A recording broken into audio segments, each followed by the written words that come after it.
सत श्री अकाल।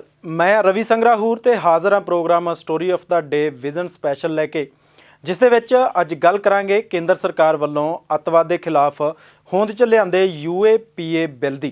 इस बिल दे आउण दे नाल सचमुच कोई फायदा हो रहा है जां फिर होया है किसी होर नवीं धक्केशाही दा जन्म। Unlawful activities prevention act UAPA, जिस नूं केंद्र सरकार देश खिलाफ पैदा होने वाले संगठनां अतवाद आदि दे खात्मे लई होंद च लैके आई। हर उस एक्ट का समर्थन करना बनदा है जो देश की एकता, प्रभुसत्ता अते अखंडता लई नुकसान करन वालियां नूं सबक सिखाउंदा होवे। पर इस एक्ट का देश के हर कोने च विरोध होया। ये सवाल पैदा हुंदा है कि सिर्फ इसे कानून का ही विरोध क्यों होया। पूरा मसला समझावांगे, पर उस तो पहलां तुहानूं इस एक्ट के माड़े प्रभावां दी एक कहानी दिखावांगे जिहड़ी पंजाब दे वख-वख हिस्सिਆਂ 'ਚ वापरी ते हुण भी जारी है। हलका भुलੱਥ ਦੇ जोगिंदर सिंह, पटियाला जिले के पिंड सेहरा के सुखचैन सिंह ते हरियाणा के जिला कैथल के पिंड शादीपुर के लवप्रीत सिंह ते इस एक्ट अधीन तशद्दद होया। इस धक्केशाही खिलाफ पंजाब की राजनीति 'ਚ सरगर्म भुलੱਥ के विधायक सुखपाल सिंह खैरा ने डट के आवाज़ चुकी।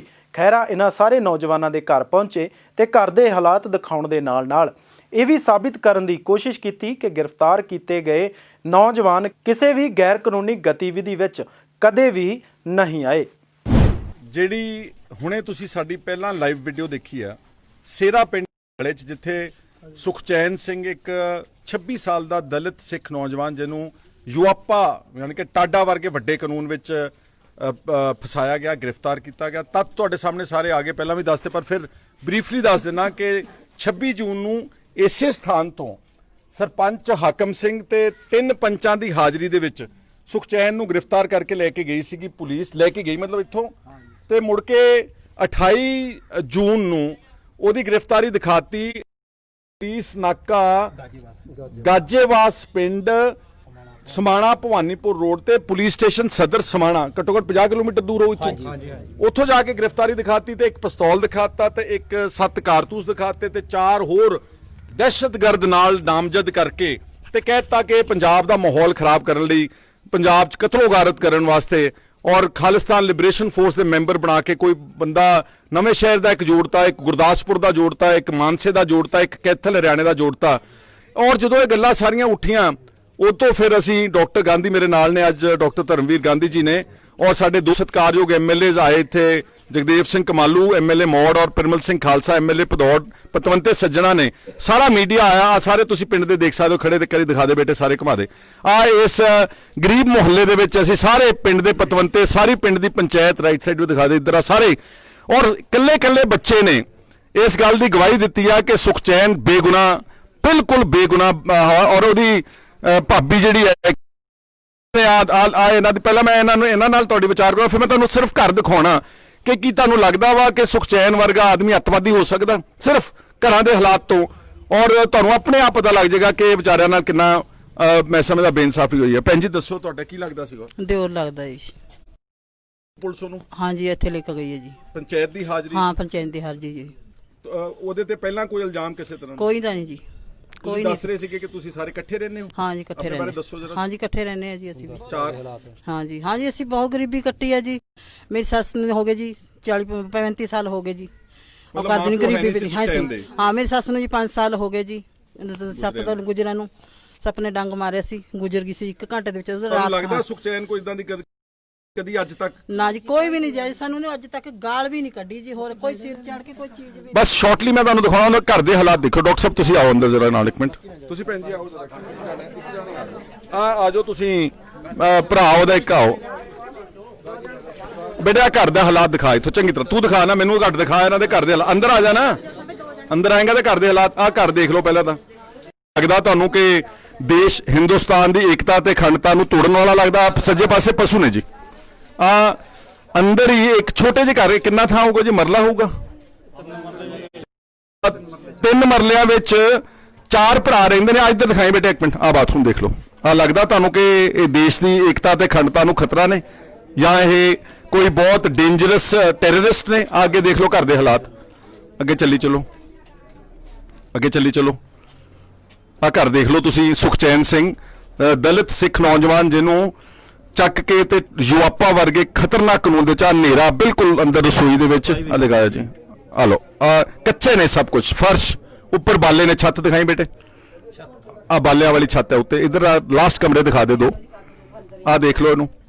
ਸ਼ਾਇਦ ਪੱਠੇ ਕੁੱਤਰਨ ਵਾਲੀ ਮਸ਼ੀਨ ਵੀ ਅੰਦਰ ਹੈ, ਵਿੱਚ ਨਾਲ ਸਿਲੰਡਰ ਪਿਆ ਹੋਇਆ ਇੱਥੇ ਮੌਕੇ ਤੇ ਦੇਖ ਲਓ ਤੁਸੀਂ ਸਾਰਾ। ਉਹ ਪਿੱਛੇ ਕੋਈ ਛੋਟਾ ਜਿਹਾ ਕਮਰਾ ਵਾ, ਇੰਨੇ ਕੁ ਥਾਂ ਦੇ ਵਿੱਚ। ਆ ਇੱਕ ਰਾਈਟ ਸਾਈਡ ਤੇ ਕਮਰਾ ਵਾ, ਇੰਨੇ ਕੁ ਥਾਂ ਤੇ ਬਾਹਰ ਆ ਜਾਓ। ਹੁਣ ਤੁਸੀਂ ਬਾਹਰ ਨੂੰ ਆ ਜਾਓ ਬੇਟਾ, ਰਾਈਟ ਸਾਈਡ ਇੱਧਰ ਘੁੰਮ ਜਾ ਇੱਧਰ। ਇਹ ਹੁਣ ਤੁਸੀਂ ਇੰਨੇ ਕੁ ਥਾਂ ਦੇ ਵਿੱਚ 13 ਮੈਂਬਰ ਦੱਸ ਰਹੇ ਨੇ ਇਸ ਪਰਿਵਾਰ ਦੇ। 13 ਮੈਂਬਰ 3 ਮਰਲੇ ਥਾਂ ਚ ਜਿੱਥੇ ਮੈਂ ਤੁਹਾਨੂੰ ਜਗ੍ਹਾ ਦਿਖਾਈ ਆ।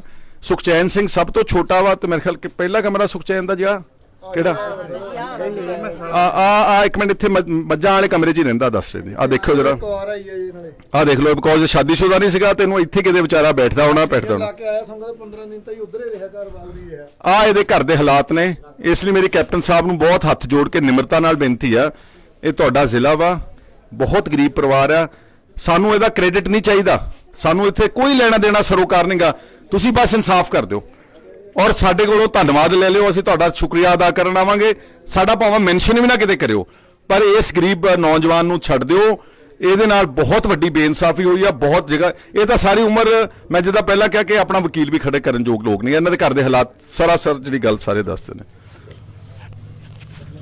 ਬਾਕੀ ਤੁਸੀਂ ਸਾਰੇ ਪਿੰਡ ਦੇ ਪਤਵੰਤੇ ਹੋ ਸੱਜਣ, ਕੋਈ ਦੱਸ ਦਿਓ ਕਦੀ ਕੋਈ ਸੁਖਚੈਨ ਕੋਈ ਨਹੀਂ ਕਹਿ ਸਕਦਾ ਜੀ, ਕੋਈ ਵੀ ਗਲਤ ਗੱਲ ਕਰੀ ਜਿੱਦਾਂ ਲੈ ਕੇ ਆਇਆ ਸੀ ਉਰੀ ਤੇ ਉਦੋਂ ਵੀ, ਜਿੱਦਾਂ ਮੁੰਡੇ ਲੈ ਕੇ ਆਇਆ ਸੀ ਉਰੀ ਬੈਠੇ ਤੇ ਇੱਥੇ ਸੀਗੇ ਹਾਂ ਜੀ, ਤੁਹਾਡੇ ਸਾਹਮਣੇ ਲੈ ਕੇ ਹਾਂ ਸਾਡੇ ਸਾਹਮਣੇ ਲੈ ਗਏ। ਕੋਈ ਪਿਸਤੌਲ ਸੀ ਇਹਦੇ ਕੋਲ? ਕੁਝ ਨਹੀਂ ਸੀ ਜੀ। ਉਹਦੇ ਮੋਬਾਈਲ ਦਾ ਕਹਿ ਕੇ ਗਏ ਨੇ ਵੀ ਮੋਬਾਈਲ ਦਾ ਕੋਈ ਉਸ ਚੱਕਰ ਆ। ਇਹਨਾਂ ਸ਼ਰੀਫ ਮੁੰਡੇ ਕਦੇ ਗਲਤ ਵੀ ਕਿਸੇ ਨੂੰ ਬੋਲੇ ਜੀ, ਇਹਨਾਂ ਸ਼ਰੀਫ ਮੁੰਡੇ ਕੋਈ ਇਦਾਂ ਦੀ ਗੱਲਬਾਤ ਨਹੀਂ। ਹੋਰ ਹੁਣ ਗਵਾਹੀ ਕਿੰਨੀ ਚਾਹੀਦੀ ਆ? ਇੱਕ ਕਿਸਮ ਦਾ ਪੂਰਾ ਅਦਾਲਤ ਦਿਖਾਤੀ ਪਿੰਡ ਦੀ। ਸਾਰਾ ਪਿੰਡ ਨਾਲ ਖੜੇ ਜੀ, ਸਾਡੇ ਸਾਰੇ ਆ ਪੰਚਾਇਤ ਖੜੀ ਹੈ, ਪੰਚਾਇਤ ਦੇ ਸਾਹਮਣੇ ਲੈ ਕੇ ਗਏ ਸਾਰਾ ਕੁਝ ਉਹਨੂੰ ਨਾਲ ਆਪ ਲੈ ਕੇ ਗਏ, ਆਪ ਚੱਕ ਕੇ ਲੈ ਗਏ ਬੈਠਣ ਮੰਜੇ ਤੇ ਜੀ ਉਰੇ।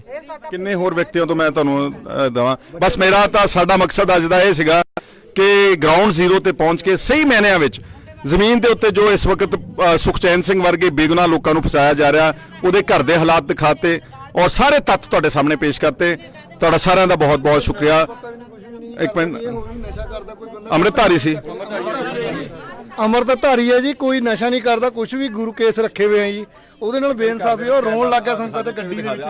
ਘਰ ਦੇਖ ਲਓ ਜੀ ਇਹਦਾ, ਉੱਪਰੋਂ ਲੈ ਕੇ ਆ ਜਿਹੜਾ ਇੱਟਾਂ ਵਾਲਾ ਘਰ ਹੈ, ਸਿਰਫ ਜਿਹੜਾ ਰੰਗ ਨਹੀਂ ਹੋਇਆ, ਇੰਨਾ ਹਿੱਸਾ ਅੰਦਰ ਸਾਰੇ ਬਾਲੇ ਨੇ ਔਰ ਥੱਲੇ ਲਿਪਾ ਪੋਚੀ ਕਰਕੇ ਜਿਹੜੇ ਬਗੈਰ ਫਰਸ਼ ਤੋਂ। ਬਸ ਮੈਂ ਤਾਂ ਹੁਣ ਇਹੀ ਕਹਿ ਸਕਦਾ ਜੀ। ਹੋਰ ਕਿਸੇ ਨੇ ਕੋਈ ਗੱਲ ਕਹਿਣੀ ਹੈ? ਨੌਜਵਾਨ ਨੇ, ਪਿੰਡ ਦਿਆਂ ਨੇ, ਕਿਸੇ ਨੇ? ਇਹਦਾ ਸੁਖਚੈਨ ਦਾ ਭਰਾ ਜੀ, ਖੁੱਲ ਕੇ ਕਹਿ, ਸੰਗ ਨਾ ਡਰਨਾ ਕੁਛ ਨਹੀਂ। ਜੋ ਵੀ ਹੈ ਤੇਰੇ ਮੈਂ ਭਰਾ ਸੁਖਚੈਨ ਸਿੰਘ ਦਾ। ਇੱਧਰ ਦੇਖ, ਦੇਖੋ ਜੀ, ਜਿਸ ਮਰਜ਼ੀ ਨੂੰ ਪੁੱਛ ਲਓ, ਛੱਡੇ ਥੱਲੇ ਨਹੀਂ ਕਰਨਾ, ਮੇਰੇ ਰੋਈ ਦਾ ਨਹੀਂ ਗੱਲ ਕਰਦੀ ਜੋ ਰੋਣਾ ਨਹੀਂਗਾ। ਤੂੰ ਗੱਲ ਸਹੀ ਗੱਲ ਦੱਸ, ਇੱਥੇ ਆਪਣੇ ਲਾਗੇ ਕਰ, ਬੋਲ। ਪਿੰਡ 'ਚ ਜਿਹਨੂੰ ਮਰਜ਼ੀ ਪੁੱਛ ਲਓ ਜੀ ਵੀ ਸੁਖਚੈਨ ਇਹੋ ਜਿਹਾ ਹੋਵੇ ਜੀ, ਸਾਰਾ ਪਿੰਡ ਜ਼ਿੰਮੇਵਾਰੀ ਲੈਣ ਨੂੰ ਤਿਆਰ ਹੈ ਜੀ। ਕੀ ਕਹਿੰਦੇ ਹੋ ਤੁਸੀਂ? ਬੇਕਸੂਰ ਸੀ ਤੁਹਾਡਾ ਭਰਾ? ਸਾਡਾ ਭਰਾ ਬੇਕਸੂਰ ਫੜਿਆ ਗਿਆ ਜੀ। ਕਦੀ ਕਿਸੇ ਨਾਲ ਕੋਈ ਲੜਾਈ ਝਗੜਾ ਕਿਸੇ ਕੋਈ ਨਹੀਂ, ਉਹ ਤਾਂ ਖਾਣ ਪੀਣ ਦਾ ਵੀ ਕੋਈ ਚੱਕਰ ਨਹੀਂ, ਖਾਂਦਾ ਪੀਂਦਾ ਜਮਾ ਵੀ ਨਹੀਂ ਤਾਂ ਜੀ। ਇਹ ਸੁੱਕੀ ਰੋਟੀ ਮੈਨੂੰ ਕੋਈ ਖਾ ਲੂਗਾ। ਕਿਵੇਂ ਹੋਇਆ ਗੱਲ? ਕਿਵੇਂ ਪੁਲਿਸ ਕਿੱਥੇ ਆਈ ਸੀਗੀ? ਪੂਰੀ ਆਈ ਤੇ ਇੱਥੇ ਬੈਠੇ ਸੀ ਤੇ ਬਾਅਦ ਚ ਉਹਨੂੰ ਦਿਖਾਇਆ? ਹਾਂਜੀ ਉਹਨੂੰ ਦਿਖਾਇਆ। ਹੋਰ ਕਿਤੇ ਗਏ ਜੀ? ਸਾਨੂੰ ਤਾਂ ਪਤਾ ਵੀ ਨਹੀਂ। ਕੀ ਮੰਗ ਕਰਦੇ ਹੋ? ਜਾਂਦੇ ਰਹੇ ਸਰ, ਸਾਨੂੰ ਦੱਸਿਆ ਵੀ ਨਹੀਂ। ਸਾਨੂੰ ਤਾਂ ਜੀ ਰਹੇ ਸਰ ਵੀ ਸਾਡਾ ਇਨਸਾਫ ਚਾਹੀਦਾ। ਸੁਖਪਾਲ ਸਿੰਘ ਖਹਿਰਾ ਦੇ ਨਾਲ-ਨਾਲ ਆਮ ਆਦਮੀ ਪਾਰਟੀ ਦੇ ਵਿਧਾਇਕ ਪਿਰਮਲ ਸਿੰਘ ਖਾਲਸਾ ਅਤੇ ਸਾਬਕਾ member parliament doctor Dharamvir Gandhi ਵੀ ਪੂਰਾ ਸਹਿਯੋਗ ਦੇ ਰਹੇ ਨੇ। ਇਹ ਤਿੰਨੇ ਲੀਡਰ ਪੁਰਜ਼ੋਰ ਮੰਗ ਕਰ ਰਹੇ ਨੇ ਕਿ ਇਹ ਸਾਰੇ ਨੌਜਵਾਨ ਗਲਤ ਤਰੀਕੇ ਨਾਲ ਗ੍ਰਿਫਤਾਰ ਕੀਤੇ ਗਏ ਨੇ, ਜਿਨ੍ਹਾਂ ਨੂੰ ਸਰਕਾਰ ਜਲਦ ਤੋਂ ਜਲਦ ਰਿਹਾ ਕਰੇ। ਡਾਕਟਰ ਧਰਮਵੀਰ ਗਾਂਧੀ ਨੇ ਭਾਵੁਕ ਲਹਿਜੇ 'ਚ ਸਰਕਾਰ ਦੀਆਂ ਮਨਮਾਨੀਆਂ ਅਤੇ ਧੱਕੇਸ਼ਾਹੀਆਂ ਦਾ ਜ਼ਿਕਰ ਕੀਤਾ। ਪੰਜਾਬ ਨੇ ਮਸਾ ਇਸ ਤੋਂ ਬਾਹਰ ਨਿਕਲਿਆ ਹੈਗਾ। ਪੰਜਾਬ ਦਾ ਭਾਈਚਾਰਾ, ਹਿੰਦੂਆਂ, ਸਿੱਖਾਂ, ਦਲਿਤਾਂ ਦਾ ਸਾਰਿਆਂ ਦਾ ਭਾਈਚਾਰਾ ਆਪਣੀ ਕਿਰਤ ਕਰਦਾ, ਮਿਹਨਤ ਕਰਦਾ, ਆਪਣੀ ਜ਼ਿੰਦਗੀ ਤੋਰਦਾ ਹੈਗਾ। ਇਸ ਮਾਹੌਲ ਵਿੱਚ ਜਿਹੜਾ 2020 ਹੈ, 2020 ਦਾ ਜੋ ਸ਼ਗੂਫਾ ਹੈਗਾ ਹੈ, ਉਹ ਪੰਜਾਬ ਸਰਕਾਰ ਵਾਸਤੇ ਤੇ ਕੇਂਦਰ ਦੀ ਸਰਕਾਰ ਵਾਸਤੇ, ਭਾਜਪਾ ਅਕਾਲੀ ਗਠਜੋੜ ਦੀ ਸਰਕਾਰ ਵਾਸਤੇ ਇੱਕ ਨਿਯਮਤ ਬਣ ਕੇ ਬੋੜਿਆ ਹੈਗਾ ਕਿ ਇਹਦੇ ਜ਼ਰੀਏ ਉਹ ਕਿਸ ਤਰ੍ਹਾਂ ਪੰਜਾਬ ਵਿੱਚ ਆਮ ਲੋਕਾਂ ਨੂੰ ਤੇ ਖਾਸ ਤੌਰ ਤੇ ਹਿੰਦੂ ਭਾਈਚਾਰੇ ਦੇ ਲੋਕਾਂ ਨੂੰ ਦਹਿਸ਼ਤ ਪਾ ਕੇ ਕਿ ਇੱਥੇ ਤਾਂ ਖਾਲਿਸਤਾਨ ਬਣਨ ਵਾਲਾ ਹੈਗਾ ਜਾਂ ਖਾਲਿਸਤਾਨ ਦਾ ਖਤਰਾ ਹੈਗਾ ਹੈ, ਉਹ ਦਹਿਸ਼ਤ ਪਾ ਕੇ ਪੰਜਾਬ ਦੇ ਮਾਹੌਲ ਨੂੰ ਖਰਾਬ ਕਰਨ ਦੀ ਕੋਸ਼ਿਸ਼ ਕੀਤੀ ਜਾ ਰਹੀ ਹੈ। ਪੰਜਾਬ ਪਹਿਲਾਂ ਹੀ ਬਹੁਤ ਕਸ਼ਟਾਂ ਤੋਂ ਨਿਕਲ ਚੁੱਕਿਆ ਹੈਗਾ ਹੈ। ਸਾਡੀ ਸਾਰਿਆਂ ਭਰਾਵਾਂ ਨੂੰ ਬੇਨਤੀ ਹੈਗੀ ਹੈ ਕਿ ਸਰਕਾਰ ਦੀ ਜੋ ਚਾਲ ਹੈਗੀ ਹੈ, ਜੋ ਸਾਜ਼ਿਸ਼ ਹੈ, ਜੋ ਇੱਕ ਛੜਯੰਤਰ ਹੈਗਾ ਹੈ, ਇਹਨੂੰ ਉਹ ਭਾਂਜ ਦੇਣ, ਇਹਨੂੰ ਫੇਲ ਕਰਨ। ਕਿਉਂਕਿ ਤੁਸੀਂ ਦੇਖ ਰਹੇ ਹੋ ਕਿ ਜੋ ਅਸੀਂ ਪਿਛਲੇ ਹਫਤੇ ਜਿਹੜਾ ਸਾਡਾ ਪਟਿਆਲਾ ਹਲਕੇ ਵਿੱਚ ਹੀ ਪਿੰਡ ਸੇਰਾ ਦੇ ਇੱਕ ਨੌਜਵਾਨ ਉਹ ਵੀ ਦਲਿਤ ਸੀਗਾ, ਉਹਨੂੰ ਕਿਸ ਤਰ੍ਹਾਂ ਸੁਖਚੈਨ ਸਿੰਘ ਨੂੰ ਕਿਸ ਤਰ੍ਹਾਂ ਉਹਨੂੰ ਵੀ ਘਰੋਂ ਫੜ ਕੇ 2 ਦਿਨ ਬਾਅਦ ਹਥਿਆਰਾਂ ਸਮੇਤ ਗ੍ਰਿਫਤਾਰੀ ਜਿਹੜੇ ਗਾਜ਼ੀਆਬਾਦ ਤੋਂ ਪਾਈ ਗਈ ਹੈ। ਇਸ ਤਰ੍ਹਾਂ ਇਸ ਨੌਜਵਾਨ ਨੂੰ ਵੀ ਲਵਪ੍ਰੀਤ ਉਰਫ ਰਾਜਕੁਮਾਰ ਨੂੰ ਵੀ, ਜੋ ਕਿ ਫਿਰ ਇੱਕ ਦਲਿਤ ਪਰਿਵਾਰ ਨਾਲ ਸੰਬੰਧ ਰੱਖਦਾ ਹੈਗਾ, ਇੱਕ ਗਰੀਬ ਕਿਰਤੀ ਕਾਮੇ ਪਰਿਵਾਰ ਨਾਲ ਸੰਬੰਧ ਰੱਖਦਾ, ਸਾਰਾ ਪਿੰਡ, ਸਾਰੀ ਪੰਚਾਇਤ, ਸਾਬਕਾ ਸਰਪੰਚ ਸਾਹਿਬ, ਨੰਬਰਦਾਰ ਸਾਹਿਬ ਤੇ ਪਿੰਡ ਦੀ ਜਿੰਨੇ ਇੱਥੇ ਪਤਵੰਤੇ ਸੱਜਣ, ਬੀਬੀਆਂ, ਭੈਣਾਂ ਦੇ ਨੌਜਵਾਨ ਇਕੱਠੇ ਹੋਏ ਹੈ, ਸਾਰੇ ਇਸ ਗੱਲ ਦੀ ਸ਼ਾਦੀ ਭਰਦੇ ਹੈਗੇ ਹੈ ਕਿ ਨੌਜਵਾਨ ਦਾ ਕਿਸੇ ਵੀ ਲਹਿਰ ਨਾਲ, ਕਿਸੇ ਵੀ ਸੰਗਠਨ ਨਾਲ ਜਾਂ ਕਿਸੇ ਵੀ ਵਿਚਾਰਧਾਰਾ ਨਾਲ ਜਿਹਾ ਕੋਈ ਲਾਗਾ ਦੇਗਾ ਨਹੀਂ ਸੀ। ਇਹ ਕਿਰਤੀ ਪਰਿਵਾਰ ਸੀਗਾ, ਮਿਹਨਤ ਕਰਦਾ ਸੀ, ਸੀਰੀ ਰਲਦਾ ਸੀਗਾ, ਆਪਣਾ ਢਿੱਡ ਭਰਦਾ ਸੀਗਾ। ਤੇ ਇਹਨਾਂ ਨੂੰ ਵੀ ਇਸੇ ਤਰ੍ਹਾਂ ਉਸੇ ਸਾਜ਼ਿਸ਼ ਤਹਿਤ ਪੰਜਾਬ ਵਿੱਚ ਕੁਝ 18 ਨੌਜਵਾਨਾਂ ਦੇ ਸਮੇਤ ਇਸ ਦੇ ਉੱਤੇ ਵੀ ਝੂਠਾ ਪਰਚਾ ਦਰਜ ਕਰਕੇ ਇੱਕ ਜਿਹੇ ਖਤਰਨਾਕ ਕਾਨੂੰਨ ਦੇ ਅਧੀਨ, ਜਿਹਨੂੰ UAPA ਯੁਆਪਾ ਕਹਿੰਦੇ ਹੈਗੇ ਆ, ਜਿਹੜਾ ਕਿ ਕਿਸੇ ਬੰਦੇ ਦੀ ਸਾਰੀਆਂ ਆਜ਼ਾਦੀਆਂ ਖੋਹ ਲੈਂਦਾ, ਉਹ ਕੋਰਟ ਕਚਹਿਰੀ ਨਹੀਂ ਜਾ ਸਕਦਾ, ਜ਼ਮਾਨਤ ਨਹੀਂ ਕਰਵਾ ਸਕਦਾ, ਉਹਨੂੰ ਜੋ ਸਰਕਾਰ ਕਹਿੰਦੀ ਹੈ ਉਹਨੂੰ ਸਾਬਤ ਕਰਨਾ ਪੈਂਦਾ ਕਿ ਮੈਂ ਹੈ ਨਹੀਂ ਹੈ। ਇਹਨਾਂ ਨੌਜਵਾਨਾਂ ਵਿੱਚ ਇੱਕ 18 ਸਾਲ ਦਾ ਨੌਜਵਾਨ ਜਸਪ੍ਰੀਤ ਸਿੰਘ ਵੀ ਸੀ, ਜਿਸ ਨੂੰ ਘਰ ਤੋਂ ਗ੍ਰਿਫਤਾਰ ਕੀਤਾ ਗਿਆ ਸੀ। ਇਸ ਨੌਜਵਾਨ ਤੇ ਖਾਲਿਸਤਾਨ ਲਿਬਰੇਸ਼ਨ ਫੋਰਸ ਦਾ ਸਾਥੀ ਹੋਣ ਦੇ ਇਲਜ਼ਾਮ ਲੱਗੇ ਅਤੇ ਮਾਮਲਾ ਦਰਜ ਕੀਤਾ ਗਿਆ। ਕੁਝ ਦਿਨਾਂ ਬਾਅਦ ਇਸ ਨੌਜਵਾਨ ਤੇ ਕੋਈ ਵੀ ਦੋਸ਼ ਸਾਬਿਤ ਨਾ ਹੋਣ ਕਾਰਨ ਉਸ ਨੂੰ ਰਿਹਾ ਕਰ ਦਿੱਤਾ ਗਿਆ। ਪਰਿਵਾਰ ਨੇ ਆਪਣੇ ਬੱਚੇ ਦੇ ਰਿਹਾ ਹੋਣ ਦਾ ਸਿਹਰਾ ਸੁਖਪਾਲ ਸਿੰਘ ਖਹਿਰਾ ਸਿਰ ਬੰਨ੍ਹਿਆ ਅਤੇ ਸਰਕਾਰ ਨੂੰ ਕਿਹਾ ਕਿ ਉਹ ਇਸ ਤਰ੍ਹਾਂ ਨਜਾਇਜ਼ ਗ੍ਰਿਫਤਾਰੀਆਂ ਬੰਦ ਕਰੇ। ਮੇਰਾ ਨਾਮ ਭਾਜੀ ਪਲਵਿੰਦਰ ਸਿੰਘ ਆ, ਪਿੰਡ ਸਾਡਾ ਬੋੜੇ ਵਾਲਾ ਫਗਾਨਾ ਵਾ। ਤੇ ਬੱਚੇ ਸਾਡੇ ਨਾਲ ਇਹ ਵਾਰਦਾਤ ਹੋਈ ਆ ਵੀ ਪੁਲਿਸ ਆਈ ਸਾਡੇ ਘਰ, ਸ਼ਾਮਾਂ ਨੂੰ ਉਹਨਾਂ ਰੇਡ ਕੀਤਾ, ਆਂਦੇ ਵੀ ਜਸਪ੍ਰੀਤ ਕਿੱਥੇ ਆ। ਤੇ ਘਰਦਿਆਂ ਨੇ ਕਿਹਾ ਵੀ ਬਾਹਰ ਖੇਤੀਬਾੜੀ ਦਾ ਕੰਮ, ਝੋਨੇ ਦਾ ਸੀਜ਼ਨ ਚੱਲਣ ਡਿਆ, ਬਾਹਰ ਆ। ਤੇ ਫਿਰ ਉਹਦੇ ਵਿੱਚੋਂ ਬਾਅਦ ਚੋਂ ਆਂਦੇ ਵੀ ਕੰਮ, ਇਹਨਾਂ ਘਰਦਿਆਂ ਪੁੱਛਿਆ ਵੀ ਕੀ ਮਤਲਬ, ਆਂਦੇ ਕਿ ਕੁੜੀ ਨਾਲ ਛੇੜਖਾਨੀ ਕਰਦਾ ਫੋਨ ਤੇ, ਉਹਦੇ ਕਰਕੇ ਆਏ ਆ। ਤੇ 28 ਤਰੀਕ ਨੂੰ ਪੇਸ਼ ਕਰਾਇਆ ਖੁਦ ਆਪ ਜਾ ਕੇ। ਤੇ ਜਦੋਂ 1 ਤਰੀਕ ਨੂੰ ਪੇਪਰ ਤਾਂ ਸਾਨੂੰ ਉਦੋਂ ਪਤਾ ਲੱਗਾ ਵੀ ਬੱਚੇ ਦੇ ਖਾਲਿਸਤਾਨ ਲਿਬਰੇਸ਼ਨ ਫੋਰਸ ਦਾ ਪਰਚਾ ਬਣਾਤਾ ਇਹਨਾਂ ਨੇ ਸਮਾਣੇ। 16 ਦਿਨਾਂ ਬਾਅਦ ਸਾਡਾ ਬੱਚਾ ਹਰੇ ਨਾਲ ਦੇ ਦਿੱਤਾ ਤੇ ਘਰ ਆ ਗਿਆ ਲੈਣ ਦਾ ਰਾਤੀ। ਤੇ ਬੱਚੇ ਨੂੰ ਗਲੂਕੋਸ਼ ਲੱਗਦਾ ਰਿਹਾ 5 ਦਿਨ, 5 ਬੋਲਾਂ ਗਲੂਕੋਸ਼ ਲੱਗਾ ਵਾ। ਤੇ ਉਹਨਾਂ ਦੱਸਿਆ ਵੀ ਰੋਟੀ ਨਹੀਂ ਖਾਂਦੀ, ਬੱਚਾ ਸਾਡਾ ਬਹੁਤ ਤੰਗ ਪਰੇਸ਼ਾਨ ਬਿਮਾਰ ਆ। ਭਾਜੀ ਸੁਖਪਾਲ ਖਹਿਰੇ ਦਾ ਵੀ ਸਾਨੂੰ ਫੋਨ ਬਾਰ-ਬਾਰ ਆਉਂਦਾ ਰਿਹਾ ਵੀ ਦੱਸੋ, ਜੋ ਵੀ ਬਹੁਤ ਸਾਡੀ ਉਹਨਾਂ ਵੀ ਸਪੋਰਟ ਕੀਤੀ ਆ। ਤੇ ਜਦੋਂ ਬੱਚਾ ਲੈਣ ਵੀ ਗਏ, ਉਹਨਾਂ ਵੀ ਇਹ ਸਾਨੂੰ ਗੱਲ ਆਖੀ ਆ ਵੀ ਜੇ ਕੋਈ ਸਾਡੀ ਲੋੜ ਹੈ ਤਾਂ ਸਾਨੂੰ ਦੱਸੋ, ਫੋਨ ਨਾਲ ਤੁਹਾਨੂੰ ਸਿੱਧਾ ਮੈਨੂੰ ਕਰ ਸਕਦੇ ਜੋ। ਮੇਰਾ ਨਾਮ ਜੀ ਜਸਪ੍ਰੀਤ ਸਿੰਘ ਆ, ਮੇਰੇ ਪਾਪਾ ਨੇਮ ਪਲਵਿੰਦਰ ਸਿੰਘ ਆ, ਸਾਡਾ ਪਿੰਡ ਬੋੜੇਵਾਲਾ ਫਗਾਨਾ ਹੈ। ਸਾਡੇ ਘਰ ਪੁਲਿਸ ਆਈ ਸੀ ਤੇ ਸਾਡੇ ਘਰਦਿਆਂ ਪੁੱਛਿਆ ਕਿ ਕਿਹਦੇ ਕੇਸ 'ਚ ਤੁਸੀਂ ਖੜ ਲੱਗੇ ਹੋ ਇੱਦਾਂ। ਅੰਕਲ ਜੀ ਉਦੋਂ ਵੀ ਮੈਂ ਘਰ ਨਹੀਂ ਸੀ, ਅਗਲੇ ਦਿਨ ਮੁੜ ਕੇ ਮੇਰੇ ਪਾਪਾ ਮੈਨੂੰ ਪੇਸ਼ ਕਰਾ ਕੇ ਆਏ ਉੱਥੇ ਗੁਰਦਾਸਪੁਰ ਸੀਏ ਸਟਾਫ ਕੋਲ। ਅੰਕਲ ਜੀ ਉਹਨਾਂ ਮੁੜ ਕੇ ਪਰਚਾ ਕੱਢਤਾ ਉੱਥੇ ਤੇ ਮੈਨੂੰ ਖਾਲਿਸਤਾਨ ਲਿਬਰੇਸ਼ਨ ਨਾਲ ਜੋੜ ਦਿੱਤਾ ਗਿਆ। ਉੱਥੇ ਸੀਏ ਸਟਾਫ ਪਟਿਆਲੇ ਕੁੱਟਮਾਰ ਕੀਤੀ ਗਈ ਤੇ ਕਿ ਮਤਲਬ ਖਾਲਿਸਤਾਨ ਲਿਬਰੇਸ਼ਨ ਫੋਰਸ ਨਾਲ ਇਹਨਾਂ ਦਾ ਸੰਬੰਧ ਹੈ। ਪਰ ਅੰਕਲ ਜੀ ਮੇਰਾ ਕੋਈ ਸਬੂਤ ਨਹੀਂ ਸੀ, ਕੋਈ ਕੁਛ ਨਹੀਂ ਸੀ, ਪਰ ਮੈਨੂੰ ਨਜਾਇਜ਼ ਜੋੜਿਆ ਗਿਆ। ਹਾਂਜੀ ਅੰਕਲ ਜੀ ਝੂਠਾ ਕੇਸ ਬਣਾਇਆ ਗਿਆ ਮੇਰੇ ਤੇ ਅੰਕਲ ਜੀ ਸੁਖਪਾਲ ਸਿੰਘ ਖਹਿਰਾ ਨੇ, ਉਹਨਾਂ ਨੇ ਸਪੋਰਟ ਕੀਤੀ ਪੂਰੀ। ਤੇ ਉਹਨਾਂ ਨੇ ਅੰਕਲ ਜੀ ਪੂਰੀ ਸਪੋਰਟ ਕੀਤੀ, ਮਤਲਬ ਉਹ ਬਾਰ-ਬਾਰ ਫੋਨ ਕਾਲ ਕਰਦੇ ਰਹੇ ਘਰਦਿਆਂ ਨੂੰ, ਉਹਨਾਂ ਨੇ ਅੰਕਲ ਜੀ ਪੂਰੀ ਸਪੋਰਟ ਕੀਤੀ। ਸੁਖਪਾਲ ਸਿੰਘ ਖਹਿਰਾ ਜੀ ਸਪੋਰਟ ਦੇ ਨਾਲ ਮੈਂ ਬਾਹਰ ਆ ਸਕਿਆ, ਨਹੀਂ ਤੇ ਮੇਰੇ ਤੋਂ ਬਾਹਰ ਨਹੀਂ ਸੀ ਆ ਜਾਣਾ। ਮੈਂ ਬਹੁਤ ਉਹਨਾਂ ਦਾ ਧੰਨਵਾਦ ਕਰਦਾ ਕਿ ਮੈਂ ਉਹਨਾਂ ਦੇ ਕਰਕੇ ਮੈਂ ਬਾਹਰ ਆਇਆ। UAPA ਐਕਟ ਦੇ ਨਫੇ ਨੁਕਸਾਨ ਬਾਰੇ ਜਾਣਨ ਲਈ ਅਸੀਂ ਸਿਆਸੀ ਮਾਹਿਰ ਪ੍ਰੋਫੈਸਰ ਮਨਜੀਤ ਸਿੰਘ ਨਾਲ ਵਿਸਥਾਰ 'ਚ ਗੱਲਬਾਤ ਕੀਤੀ। ਉਹਨਾਂ ਕਿਹਾ ਕਿ ਅਜਿਹੇ ਐਕਟ ਹੋਂਦ ਵਿੱਚ ਆਉਂਦੇ ਨੇ, ਪਰ ਇਸ ਐਕਟ ਵਿੱਚ ਸਰਕਾਰ ਨੇ ਪੁਲਿਸ ਹੱਥ ਕੁਝ ਗਲਤ ਅਧਿਕਾਰ ਦੇ ਦਿੱਤੇ ਨੇ, ਜਿਨ੍ਹਾਂ ਕਰਕੇ ਸਿੱਖ ਨੌਜਵਾਨਾਂ ਅਤੇ ਬੱਚਿਆਂ ਨੂੰ ਵੱਡਾ ਨੁਕਸਾਨ ਹੋ ਰਿਹਾ। ਕੋਈ ਵੀ ਸਟੇਟ ਆ ਵੈਸੇ ਤੇ ਉਹ ਇਹੋ ਜਿਹੇ ਕਾਨੂੰਨ ਬਣਾਉਂਦੀ ਰਹਿੰਦੀ ਹੈ ਕਿ ਸਟੇਟ ਦੇ ਵਿੱਚ ਦੂਜੀਆਂ ਜੇ ਕੋਈ ਵਿਰੋਧੀ ਸੁਰਾਂ ਹੈਗੀਆਂ ਜਿਹਦੇ 'ਚ ਸਟੇਟ ਮਹਿਸੂਸ ਕਰਦੀ ਹੈ ਕਿ ਉਹਨਾਂ ਨੂੰ ਥ੍ਰੈਟ ਹੈਗਾ, ਤਾਂ ਉਹ ਇਹੋ ਜਿਹਾ ਇੱਕ ਅੱਧਾ ਹਥਿਆਰ ਆਪਣੇ ਕੋਲ ਜ਼ਰੂਰ ਰੱਖਦੇ ਆ। UAPA unlawful activities prevention act ਇਹ ਉਸੇ ਦਾ ਹਿੱਸਾ। ਇਹ ਐਕਟ ਤੇ ਪੁਰਾਣਾ ਹੈ, ਪਰ ਇਹ ਪਹਿਲਾਂ ਕਿਸੇ ਅਨਲਾਫੁਲ ਐਕਟੀਵਿਟੀਜ਼ ਦਾ ਕਿਸੇ ਆਰਗੇਨਾਈਜੇਸ਼ਨ ਨੂੰ, ਜਥੇਬੰਦੀ ਨੂੰ ਕਰਾਰ ਦਿੰਦੇ ਸੀ ਵੀ ਜਿਸ ਤਰ੍ਹਾਂ ਮੰਨ ਲਓ ਇੱਥੇ ਕੋਈ ਖਾਲਿਸਤਾਨ ਦਾ ਝੰਡਾ ਲਾ ਦਿੰਦਾ ਤੇ ਉਸ ਨੂੰ ਕਹਿ ਦੇਣ ਵੀ ਨਹੀਂ ਨਹੀਂ ਜੀ ਇਹ ਤੇ ਦੇਸ਼ ਨੂੰ ਖਤਰਾ, ਇੰਟੀਗ੍ਰਿਟੀ ਨੂੰ ਖਤਰਾ, ਇਸ ਕਿਸਮ ਦਾ ਉਹਦੇ 'ਤੇ ਲਾ ਸਕਦੇ ਸੀਗੇ। ਤਾਂ ਹੁਣ ਇਹਨਾਂ ਨੇ ਪਿਛਲੇ ਸਾਲ ਇਹਦੀ ਅਮੈਂਡਮੈਂਟ ਕਰਕੇ ਇਹ ਪਾਸ ਕਰ ਦਿੱਤਾ ਆ ਕਿ ਇਹਦੇ ਤਹਿਤ ਤੁਸੀਂ ਕਿਸੇ ਵੀ ਇੰਡੀਵਿਜੂਅਲ ਨੂੰ ਵੀ ਆਤੰਕੀ ਕਰਾਰ ਦੇ ਸਕਦੇ ਆ, ਕਿਸੇ ਇੰਡੀਵਿਜੂਅਲ ਨੂੰ ਵੀ ਸਟੇਟ ਦਾ ਖਤਰਾ ਹੋ ਸਕਦਾ। ਹੁਣ ਆਲਰੇਡੀ ਸਾਡੇ ਕੋਲ ਇਹੋ ਜਿਹੇ ਕਈ ਐਕਟ ਹੈਗੇ ਆ। ਮੈਂ ਖੁਦ maintenance of internal security act ਦੇ ਵਿੱਚ ਜਿਹੜਾ ਸੀਗਾ ਸਨ 72 ਦੇ ਵਿੱਚ ਡਿਟੇਨਡ ਸੀ, ਜਿਨ੍ਹਾਂ ਨੂੰ ਸਟੇਟ ਡੈਟੇਨਿਊਜ਼ ਕਹਿੰਦੇ ਆ। ਉਸੇ ਤਰੀਕੇ ਨਾਲ ਹੁਣ ਵੀ ਉਹੋ ਜਿਹੇ ਵੀ ਐਕਟ, ਉਹ ਅਲੱਗ ਐਕਟ ਹੈਗੇ ਆ ਜਿਹੜੇ ਕਈ ਕਿਸਮ ਦੇ ਬੰਦਿਆਂ ਨੂੰ ਫੜ ਕੇ ਕਰਦੇ ਆ, ਪਰ ਜ਼ਿਆਦਾਤਰ ਜਿਹੜਾ ਪੋਲੀਟੀਕਲ ਬੰਦਿਆਂ ਨੂੰ ਫੜਨ ਵਾਲਾ ਉਹ UAPA ਦੇ ਤਹਿਤ ਅੱਜ ਦੀ ਡੇਟ ਦੇ ਵਿੱਚ ਹੋ ਰਿਹਾ। ਇਹਦਾ ਮਤਲਬ ਇਹ ਹੈ ਕਿ ਜਿਹੜੀ ਅਮੈਂਡਮੈਂਟ ਕੀਤੀ ਸੀ ਉਹਦੀ ਇੰਟੈਂਸ਼ਨ ਹੀ ਇਹ ਸੀ ਕਿ ਜਿਹੜੀਆਂ ਤੁਹਾਡੀ ਵਿਰੋਧੀ ਪਾਰਟੀਆਂ ਦੇ ਕੋਈ ਵੀ ਐਕਟਿਵਿਸਟ ਆ, ਪਹਿਲਾਂ ਉਹਨਾਂ ਨੂੰ ਬ੍ਰਾਂਡ ਕਰ ਦਿਓ ਵੀ ਇਹ ਨਕਸਲਾਈਟ ਆ, ਜਾਂ ਕੋਈ ਹੋਰ ਬ੍ਰਾਂਡ ਕਰ ਦਿਓ, ਜਾਂ ਖਾਲਿਸਤਾਨੀ ਬ੍ਰਾਂਡ ਕਰ ਦਿਓ। ਫਿਰ ਉਹਨਾਂ ਨੂੰ ਬਿਨਾਂ ਕੋਈ ਕਾਰਨ ਦੱਸਿਆ ਫੜ ਸਕਦੇ ਆ, ਤੁਸੀਂ ਉਹਨਾਂ ਨੂੰ ਡਿਟੇਨ ਕਰਕੇ ਰੱਖ ਸਕਦੇ ਆ, 6-6 ਮਹੀਨੇ ਤੱਕ ਅੰਦਰ ਵੀ ਰੱਖ ਸਕਦੇ ਆ। ਇਹੋ ਜਿਹੇ ਐਕਟ ਸਟੇਟ ਹਮੇਸ਼ਾ ਆਪਣੇ ਕੋਲ ਰੱਖਦੀ ਹੈ, ਜਿਹੜੇ ਉਹਨਾਂ ਕੋਲ ਅੱਜ ਵੀ ਹੈਗੇ ਆ। ਸਰ, ਜਿਸ ਤਰ੍ਹਾਂ ਤੁਸੀਂ ਦੱਸਿਆ ਹੈ ਕਿ ਇਸ ਤੋਂ ਪਹਿਲਾਂ ਵੀ ਬਹੁਤ ਸਾਰੇ ਕਾਨੂੰਨ ਹੈਗੇ ਆ ਜਿਨ੍ਹਾਂ ਦੇ ਅੰਡਰ ਮਤਲਬ ਜੇ ਕੋਈ ਇਦਾਂ ਦੀ ਗਤੀਵਿਧੀ ਕਰਦਾ ਜਿਹਦੇ ਨਾਲ ਸੂਬੇ ਨੂੰ ਨੁਕਸਾਨ ਆ, ਦੇਸ਼ ਨੂੰ ਨੁਕਸਾਨ ਹੈ, ਪਹਿਲਾਂ ਵੀ ਐਕਟ ਹੈਗੇ ਆ। UAPA ਦੀ ਲੋੜ ਕਿਉਂ ਪਈ? ਜੇ ਪਹਿਲਾਂ ਇਸ ਤਰੀਕੇ ਦੇ ਐਕਟ ਹੈ ਤਾਂ UAPA ਨੂੰ ਐਜ ਕਿਹੜੇ ਅਧਿਕਾਰ ਦਿੱਤੇ ਆ ਜਿਹੜੇ ਬਾਕੀ ਕਾਨੂੰਨ ਨਹੀਂ ਕਰ ਸਕਦੇ? ਬਿਲਕੁਲ, ਉਹਦੇ ਵਿੱਚ ਇਹ ਫਰਕ ਸੀਗਾ ਕਿ ਜਿਹੜੇ ਪਹਿਲੇ ਐਕਟ ਆ ਉਹਨਾਂ ਨੂੰ ਫੜ ਕੇ ਡਿਟੇਨ ਕਰਕੇ ਤੁਹਾਨੂੰ ਕੋਰਟ ਵਿੱਚ ਲਿਜਾ ਕੇ ਉਹਦਾ ਸਾਰਾ ਰਿਮਾਂਡ ਲੈਣਾ, ਫਿਰ ਉਸ ਨੂੰ ਇਨਵੈਸਟੀਗੇਟ ਕਰਨਾ, ਫਿਰ ਇਹ ਸਾਰਾ ਇੱਕ ਪ੍ਰੋਸੈਸ ਹੈਗਾ। ਬਾਕੀ ਦਾ ਇੱਕ ਮਤਲਬ ਉਹ ਫਾਰਮਲ ਪ੍ਰੋਸੈਸ ਹੈ ਜਿਹਦੇ ਵਿੱਚ ਉਹਨਾਂ ਨੂੰ ਐਂ ਲੱਗਦਾ ਵੀ ਜੇ ਕਿਸੇ ਨਾਲ ਧੱਕਾ ਕਰਨਾ ਹੋਵੇ, ਧੱਕੇ ਨਾਲ ਲਿਜਾਣਾ ਹੋਵੇ, ਹੋਰ ਜਿਹੜੇ ਝੂਠੇ ਮੁਕਾਬਲੇ ਬਣਾਉਣੇ ਹੋਣ, ਜਿਸ ਤਰ੍ਹਾਂ ਹੁਣ ਕਈ UP ਦੇ ਵਿੱਚ ਤੇ ਮਤਲਬ ਪਿਛਲੇ 3 ਸਾਲਾਂ ਦੇ ਵਿੱਚ ਹਜ਼ਾਰਾਂ ਦੀ ਗਿਣਤੀ 'ਚ ਜਿਹੜੇ ਪੁਲਿਸ ਮੁਕਾਬਲੇ ਬਣ ਚੁੱਕੇ ਆ। ਇਸ ਕਰਕੇ ਜਿਹੜੇ ਇਹੋ ਜਿਹੇ ਕੰਮ ਸਟੇਟ ਨੇ ਕਰਨੇ ਹੋਣ, ਅਨਲੌਫੁਲ ਜਿਹੜੇ ਐਕਚੁਅਲੀ ਅਨਲੌਫੁਲ ਕੰਮ ਆ, ਉਹ ਕਾਨੂੰਨ ਦੀ ਆੜ 'ਚ ਕਰਨੇ ਹੋਣ ਤਾਂ ਉਹੋ ਜਿਹੇ ਇਹ ਐਕਟ ਹੈਗੇ ਆ। ਪਰ ਮੇਰਾ ਖਿਆਲ ਇਹ ਜਿਹੜੇ ਐਕਟ ਆ ਇਹ ਕੋਈ ਕਿਸੇ ਵੀ ਸਿਵਲ ਲਿਬਰਟੀਜ਼ ਦੇ ਹੱਕ ਵਿੱਚ ਨਹੀਂ ਹੈ।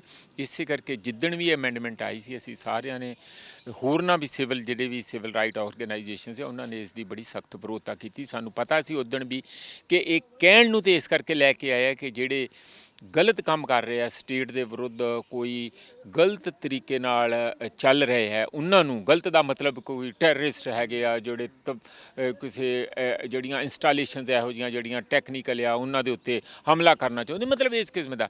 ਪਰ ਜਦੋਂ ਅਸਲ ਵਿੱਚ ਜਦੋਂ ਹੱਥ 'ਚ ਹਥਿਆਰ ਆ ਜਾਂਦਾ, ਫਿਰ ਉਹ ਇਹ ਨਹੀਂ ਦੇਖਦੇ ਕਿ ਕਿਹਨੂੰ ਕਿਹਦੇ 'ਤੇ ਲਾਗੂ ਕਰਨਾ, ਫਿਰ ਉਹ ਕੋਈ ਵੀ ਜਿਹੜੀ ਉਹਦੀ ਵਿਰੋਧੀ ਪਾਰਟੀ ਆ ਉਹਦੇ 'ਤੇ ਉਸ ਨੂੰ ਲਾਗੂ ਕਰਕੇ ਤੇ ਉਹਨਾਂ ਨੂੰ ਕਾਫੀ ਦੇਰ ਤੱਕ 6-6 ਮਹੀਨੇ ਤੱਕ ਵੀ ਆਪਣੇ ਨਜ਼ਰਬੰਦ ਕਰ ਸਕਦੇ ਆ ਬਿਨਾਂ ਕਿਸੇ ਕੋਰਟ ਦੇ ਵਿੱਚ ਪ੍ਰੋਡਿਊਸ ਕੀਤੇ।